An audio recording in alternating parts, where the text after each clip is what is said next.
Kuwait వాళ్ళు పెట్టించిన భోజనాన్ని ప్లేట్లకు మారిస్తే మటన్ ముక్కలు బయటపడ్డాయి. టైం వచ్చేసి సాయంత్రం 5:42 అవుతుంది. ఈ రోజు మనకి ఫుడ్ ఏం పెట్టించారు, ఏ టైం కి పెట్టించారో చూపిస్తా చూడండి. 5:42కి ఇఫ్తార్ టైం అయిపోగానే వెళ్ళి భోజనం అయితే తీసుకొచ్చుకున్నా. దాంట్లో వైట్ రైస్ ఉంది, ఒక 4 బోండాలు ఉన్నాయి, ఖర్జూరం ప్యాకెట్ ఒకటి ఉంది. దీన్ని వచ్చేసి కొంతమంది షవర్బా అంటారు, కొంతమంది షెరూబా అంటారు. ఇది వచ్చేసి బెండకాయ పులగూర, ఇది వచ్చేసి ఇరీష్. కువైట్ వాళ్ళు గౌరవిస్తూ నేను కూడా ప్రతి రంజాన్ ఒక పొద్దులు అయితే ఉన్నాను. సాయంత్రం ఒక పొద్దులు చెల్లి చేసిన తర్వాత మళ్ళీ నైట్ కి భోజనం పెట్టించారు. టైం వచ్చేసి కరెక్ట్ గా 9:20 అవుతుంది. ఈ ఫుడ్ కావాలంటే మనం ఇప్పుడైనా తినొచ్చు, లేదంటే 3:30 లోపు ఏ టైం లో అయినా తినొచ్చు. అట్ట మచ్చుబూసు, దాంట్లో వెజిటబుల్ కర్రీ, షవర్బా, బోండాలు, తెచ్చిరూబ అయితే ఇచ్చారనమాట. కుబూసులతో చేస్తారు. అటు ముసుబూసు పెట్టుకోవడానికి ఇరుగ్గా ఉందని చెప్పేసి ఒక ప్లేట్లకి అయితే బోలిచ్చారు. తవ్వకాల్లో బంగారు బయటపడినట్టు మొక్కలు బయటపడ్డాయి.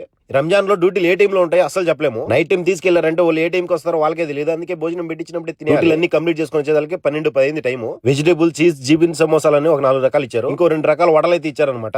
ఇవి ఇంట్లోనే చేస్తారనమాట, చాలా బాగుంటాయి. మతార్ నిండా ఎరచా అయితే ఇచ్చారు. రంజాన్ నెలలో వెరైటీ ఫుడ్ ఐటమ్స్ గురించి, మన డ్యూటీల పరిస్థితి గురించి వీడియోలు వస్తూ ఉంటాయి. అర్థం చేసుకుంటాను మనస్ఫూర్తి కోరుకుంటా. ఫస్ట్ రోజు కంప్లీట్ అయిపోయింది. ప్లీజ్ మీకు వీడియో అనిపించిందో కామెంట్ చేసి లైక్ అండ్ సబ్స్క్రైబ్. బాయ్.